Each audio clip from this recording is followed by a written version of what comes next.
Hey, what's up? It's AJ from The Scene on FM 1021Milwaukee.com, and we are hanging out with Interrupters on Warped Tour. How are you guys doing today? We're doing good. Awesome, yeah. Stoked. So, welcome to Milwaukee. Thank you. Now, how many times have you been to Milwaukee throughout your career? Not as much as other cities. We definitely came here on the last Warped Tour in 2016. I don't think we've ever done a headline show in Milwaukee. So it's definitely on our list of places to go for this record cycle tour.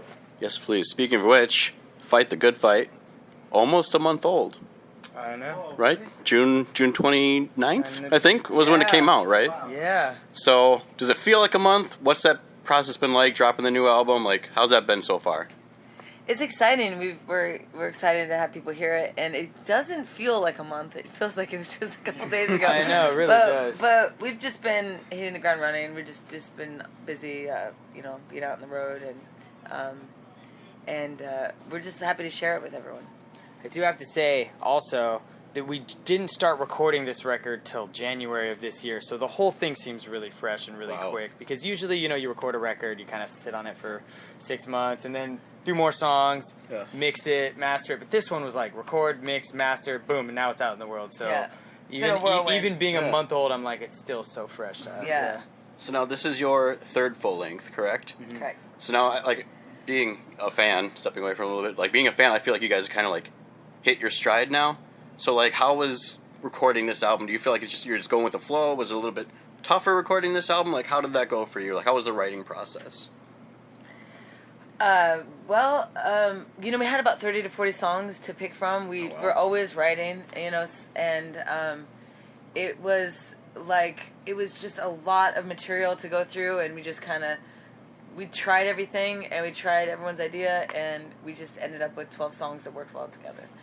It was definitely like the Hunger Game of, like, songs, you know what I mean? We definitely took everything we'd written up until this point and all the stuff we were writing for this record and gave everything a fair shot.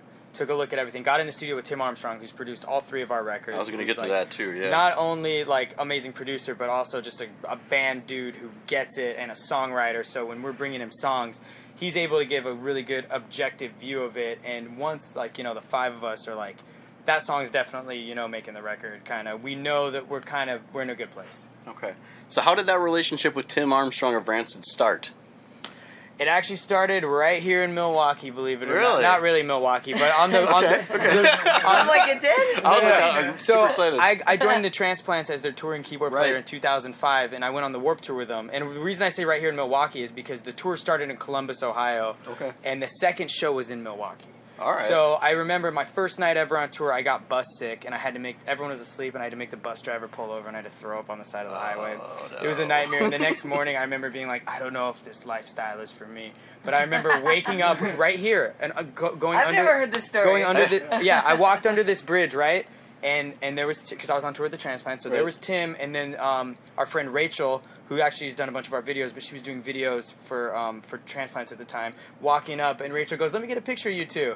And there's a picture of me and Tim right under this bridge here in Milwaukee, and it was like, I count that as my first day of Warped Tour because I was so sick on the real first day, and I still have that picture, so just became friends with him through that, and then through all Has of... he seen the picture? Yeah, all these years later? Maybe, yeah. I gotta bring that out of storage. But to make a long story even longer, through the years, just we had a studio on the bus on that Warped Tour, and me and him started like working together. I'm an engineer, and we would just start making tracks and stuff, and just throughout the years, always did it. So when we started working, when we put this band together, we'd actually been doing a bunch of stuff with Tim as individuals and collectively, so he was a fan of all of us as individuals, and the fact that the 4 of us were starting this band, he was really excited to be a part of it too. So, immediately on board as producer, put out our record on Hellcat, and all 3 of our records now, but so it's just been an awesome journey with him, for sure. And then he's also, I think he's featured on a song in each album too, right? Oh yeah. Did you ever have like a moment where you were just totally starstruck, like, that's Tim Armstrong, Constantly. For punk sure. legend, And this record in particular, Got Each Other, the song that we have on this with all the members of Rancid singing was... Yeah, the first time we heard, when we played a little part of Got Each Other for Tim, and every song, we're always like, hey Tim, maybe we get you on this one. And then we played a little bit of Got Each Other, and he was like, we gotta do this one. And he's like, and what about if we get all of the members of Rancid on it, and we were just like yeah, how are we gonna do that? Yeah. And he's like, call him up. Call him up. That's so cool. So that song is just such a total unifying song. So it's just great to have all you guys just together doing that. Yeah, The first time I ever heard Rancid in high school, I cried because I was like, I'm not alone, and these are my people, and I'm understood, for once, and then it was just that feeling of feeling included and feeling that people understood me and that I'm not alone. And then when I heard Got Each Other Back with me singing with them, oh yeah, I cried again, and it was a full circle moment. It was just wow, really a dream come true. Yeah, that's awesome. Sure. So now, what are your plans post Warped Tour?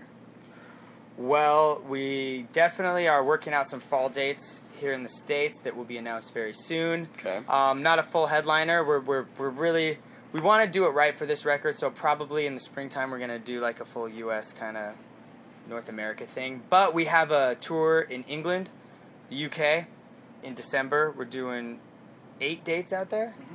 And that's exciting. We haven't been back since we were there in 2017 with Green Day. So this is our first time back in almost 2 years. Yeah, we're really excited. Oh, yeah. And just trying to tour as many places as possible. I hate to be the guy that's got news that he can't share, but there's a lot of really exciting stuff happening. That's understandable. And we can't wait to share it. I just want to tell everybody, and but I can't. Okay. But there's a lot of exciting stuff, a lot of touring. Awesome. Yeah. So this being the last Warped Tour, over the 20 odd years or whatever this has been, what has Warped Tour meant to you guys as a band and as individual music fans? I mean, we just feel lucky to be alive at the time that Warped Tour has happened and in the Warped era, because not only did we grow up going to the Warped Tour, but all of the bands that influence us and inspire us went on the Warped Tour. Totally. So we feel like we're just a part of this amazing legacy, and it's one of those things. I feel 100 years, 200 years, 300 years from now, people are going to be looking back on the Warped Tour, and it's as a thing that man, can you imagine being alive back then and seeing Rancid and Bad Religion and AFI and Pennywise all on the same bill? Mm-hmm. All that kind of stuff. I feel it's a very historic, important thing for punk rock, and it's an honor to be a part of it. Totally. Awesome. So, little rapid fire now. All right. Favorite color? The rainbow. The rainbow. All of them. All of them. Yeah. Okay. Do you guys have a favorite movie, a band favorite movie, something you just put on the bus and just? Yeah. Dance Craze. Dance Craze. Yeah. Dance Craze. Yep. I'm not up on Dance Craze. So Dance Craze is a kind of a concert documentary about all the bands from the Two-Tone era in Coventry, England, and it's basically a bunch of concert footage of the Specials, Madness, English Beat, Bad Manners, Selector, Body Snatchers. I think, is that all of them? That's a lot of. And it's all of them performing, and we we put that on in the bus, or we have a little TV in our van too when we're doing van tours. We always put that on because it hypes us up before stage, and it's just one of those things we never get sick of. And it's super inspirational. It's so inspirational. You gotta watch it. Okay, I'm gonna have to check it out. Yeah. So, each of you, first concert you've ever been to? Mine was Metallica. Ours was Anti-Flag and the Bouncing Souls in Hollywood. Oh, solid. Michael McDonald and Kenny Loggins in Concord, California. Oh, man. Yeah. That's great. It was great. So I wish I could honestly see that bill now, you know what I mean? Do you really wish you could see that bill? Yeah, of course. Yeah? I mean, as a songwriter and a musician, I enjoy all the genres, from the punk rock to the metal to the yacht rock. Yeah. You got to respect it all. Okay. So now, you three are brothers, correct? Mm-hmm. And you two are twins? That's right. Did you ever do any, classic twin stuff, dressing up together or switching instruments on stage? Still dress exactly the same, pretty much. Yeah. And we still think the same, and we're just naturally very close. And, we never really did the pranky stuff. Okay. Nothing on purpose. We always felt like we'd get caught. Yeah. We never thought we were that incognito. Okay. That we could trick people, but looking back, we probably could have.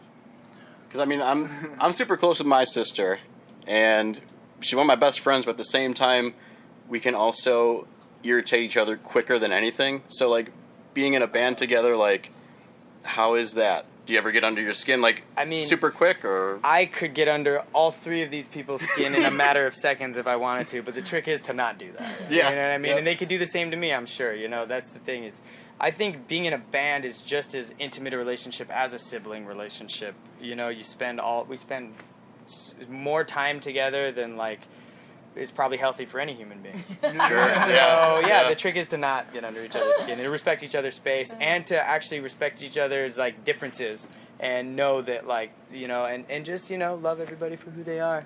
Not to sound like a hippie, but I think that's the key. Peace, love, and happiness. Yeah. We tell each other we love each other every day That's very important. before we go on stage. It's in our pre-show ritual. Yeah. We do a little huddle. We say what city we're in, and let's have a fun show. And we say, this is my family together, and then we each look at each other and say, I love you, I love you, I love you, I love you. Even if we're mad at each other. Yeah. That's awesome. Do you guys have a favorite Interrupters song to perform live? Do you have one? Favorite one to perform live? Yeah. No. No? I like Sound System. Yeah? Because I don't have to sing that one. and it's a cover. And it's a cover, yeah. Yeah. But he does most of the work on that one, so I get to like just dance and Yep. I have a lot of fun playing She Got Arrested. Solid choice. All right. What about you? What's your favorite? We don't do it that often, but Good Things. Really? Oh, See, yeah. I'm learning things Hey, today. we're all learning. It's great. It's wonderful.